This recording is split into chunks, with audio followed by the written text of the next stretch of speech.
하늘을 나는 택시, 그러니까 도심 항공 모빌리티 분야의 한 기업이 아주 흥미로운 시점에 와 있는 것 같아요.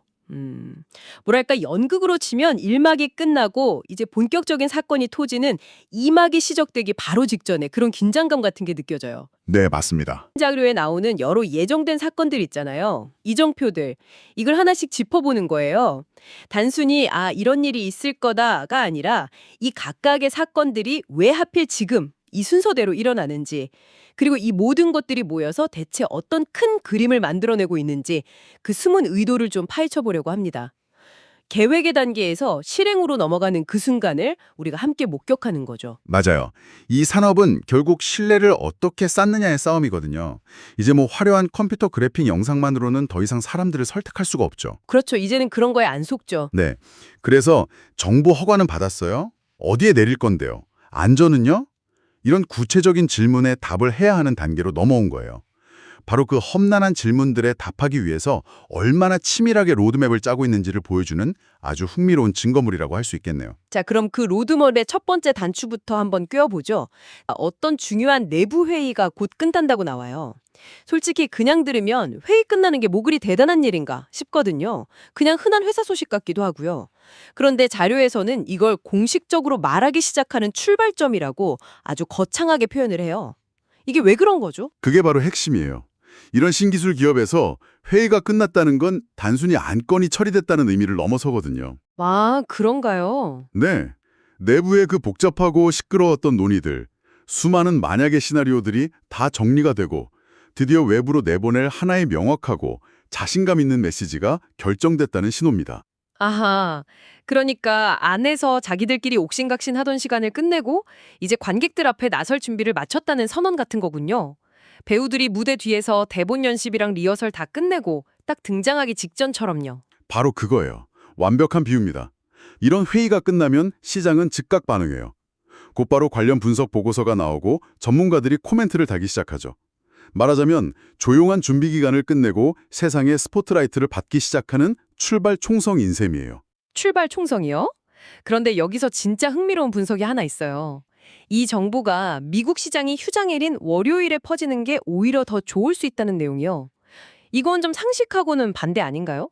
보통은 시장이 열려 있을 때 호재를 터트려서 바로 주가에 반영되게 하고 싶어 할 텐데요. 저도 그 부분을 아주 흥미롭게 봤어요.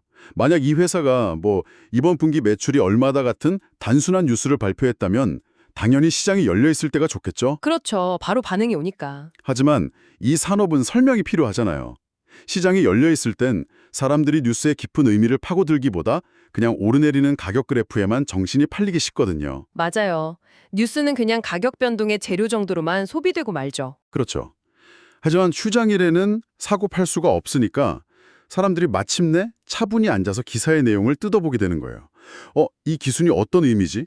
다른 회사랑 비교하면 뭐가 다르지? 이렇게 소화할 시간을 갖게 되는 거죠. 정보가 단발적인 소음이 아니라 사람들의 머릿속에 차곡차곡 쌓이는 지식이 될 기회를 얻는 겁니다. 이 회사 입장에서는 아주 영리한 선택일 수 있어요. 그렇군요. 생각할 시간을 일부러 만들어준다. 아주 재밌네요.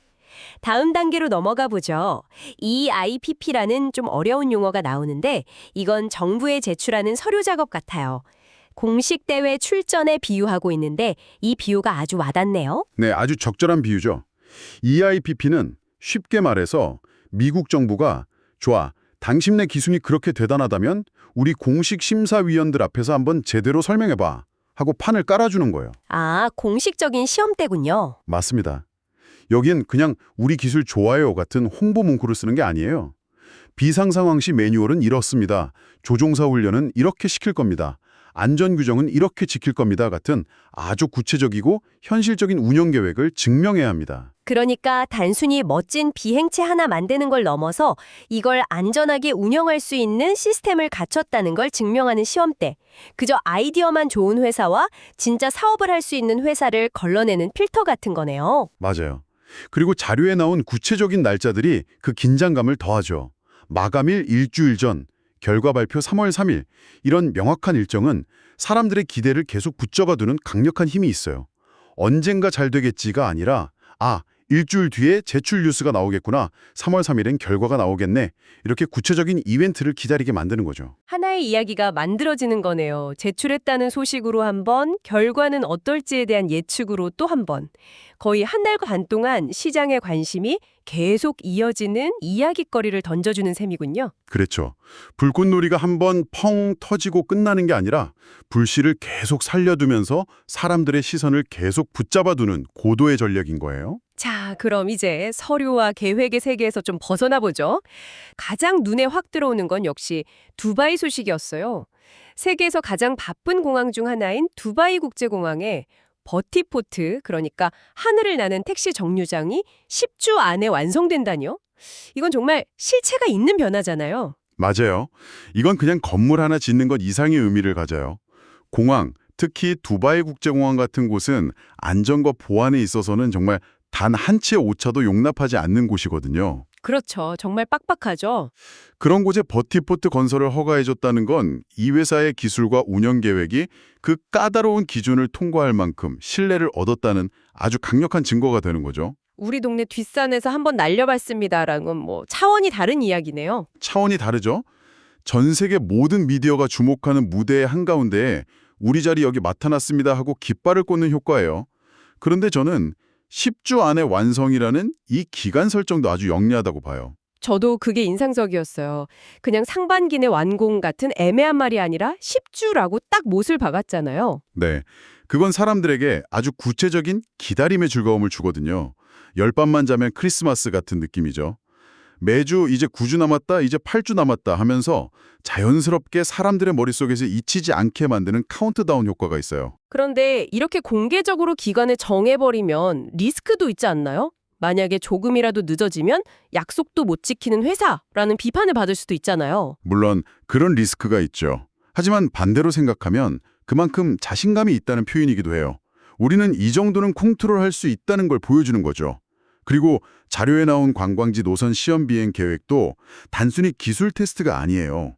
이 기술이 지루한 출퇴근용 교통수단이 아니라 사람들이 돈을 내고 즐길 수 있는 특별한 경험, 즉 하나의 사업이 될 수 있다는 걸 가장 먼저 보여주려는 거죠. 두바이가 기존의 복잡한 인프라에 통합되는 모습을 보여주는 거라면 이어서 나오는 사우디아라비아 이야기는 좀 다른 느낌이에요. 정부가 규칙을 유연하게 적용해주는 샌드박스에서 기술을 시연하도록 초청받았다는 내용이 나오네요. 이건 마치 텅 빈 운동장을 빌려줄 테니 마음껏 뛰어놀아 보라는 것 같아요. 여기서 가장 중요한 단어는 역시 초청이죠. 우리가 제발 한번 하게 해주세요 하고 찾아간 게 아니에요. 사우디 정부가 여러 후보들을 저울질해 본 뒤에 당신의 회사가 제일 나아 보이니 와서 한번 실력을 보여달라고 공식적으로 불렀다는 뜻이니까요.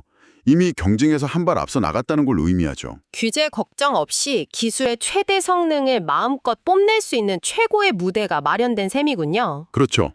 기체번호는 실제로 존재하는 기계의 이름표나 마찬가지거든요. 아, 이름표요? 네, 계획만 거창한 회사들은 굳이 특정 기체번호를 언급하지 않아요.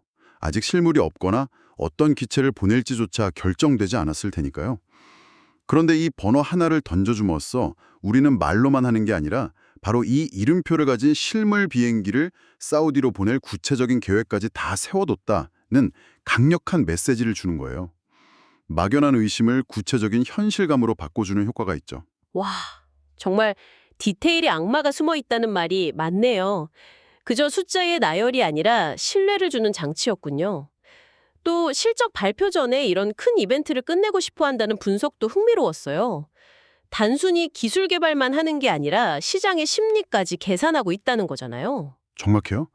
신사업 회사들은 당장의 매출 숫자보다 미래의 청사진을 보여주는 게 더 중요하거든요. 실적 발표 때 매출은 아직 미미하지만 저희는 바로 지난주에 사우디 정부의 초청을 받아서 이런 엄청난 시연을 성공적으로 마쳤습니다. 다음 단계가 눈앞에 와 있습니다. 라고 말할 수 있다면 투자자들에게 훨씬 강력한 믿음을 줄 수 있겠죠. 이건 단순히 기술 회사가 아니라 이야기를 만들고 타이밍을 관리할 줄 아는 회사라는 인상을 줍니다. 자, 지금까지 두바이, 사우디 등 화려한 해외 소식들을 살펴봤는데요. 자료의 마지막 부분은 분위기가 사뭇 달라요. 이런 화려한 소식들과는 대조적으로 미국 항공청 FAA 허가 절차가 아주 조용히 진행되고 있다는 내용이에요. 아무도 관심 안 쓰죠? 라고 묻는데 이게 사실은 가장 본질적인 진전일 수 있다고 넌지시 알려주는 것 같아요. 맞아요. 이 모든 이야기의 최종 보스는 결국 FAA 허가예요. 최종 보스. 네, 아무리 두바이 상공을 멋지게 날고 사우디 왕자에게 박수를 받아도 세계 최대 시장인 미국에서 공식적으로 사업을 하려면 FAA의 도장이 반드시 필요하거든요. 다른 모든 화려한 이벤트들이 과정이라면 이건 결과에 해당하는 거죠. 그런데 그게 그렇게 중요하다면 왜 회사는 이 소식을 더 크게 알리지 않는 걸까요? 자랑할 법도 한데요. 그게 바로 규제기관을 상대하는 방식의 차이예요. 해외 시연은 대중과 투자자를 향한 쇼의 성격이 강하지만 FAA의 허가 절차는 아주 조용하고 서류와 데이터로만 진행되는 진한한 과정이거든요. 아, 여기서 섣불리 언론 플레이를 하는 건 오히려 역효과를 낳을 수 있어요. 규제 당국은 외부의 소음에 휘둘리지 않고 자신들의 절차대로 꼼꼼하게 심사하길 원하니까요. 그러니까 진짜 중요한 시험을 앞둔 수험생이 조용히 독서실에서 공부하는 것과 같은 이치군요. 완벽한 비유예요.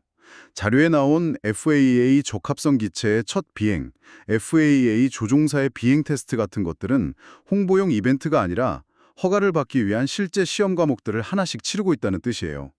지금은 다른 화려한 뉴스들에 가려져 있지만 어느 순간 시장은 깨닫게 될 거예요. 해외에서 쇼만 하는 줄 알았는데 집안에서는 조용히 가장 중요한 시험을 통과하고 있었네?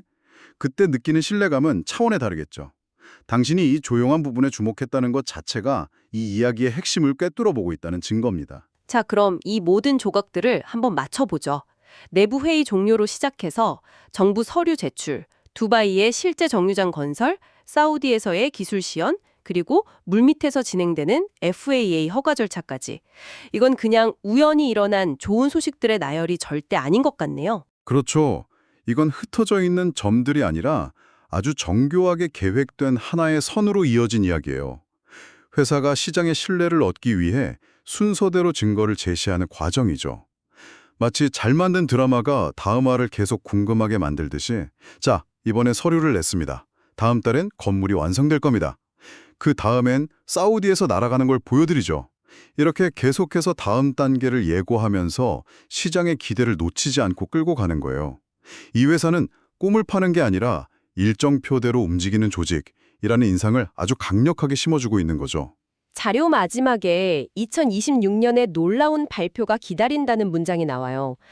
오늘 우리가 살펴본 이 모든 단계들이 순조롭게 진행된다면 그 발표는 더 이상 막연한 행망이 아니라 상당히 설득력 있는, 뭐랄까, 예정된 미래처럼 느껴지네요. 맞아요.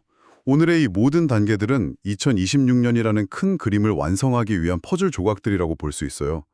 각각의 조각이 제자리에 착 하고 맞춰질 때마다 우리는 최종 그림이 어떤 모습일지 더 확신하게 되는 거고요.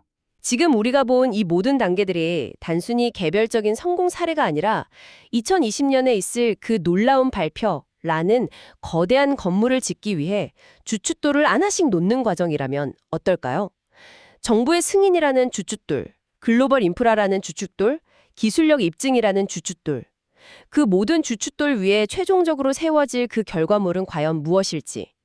그 놀라운 발표의 정체를 상상해보는 것도 아주 흥미로운 일이 될 것 같습니다.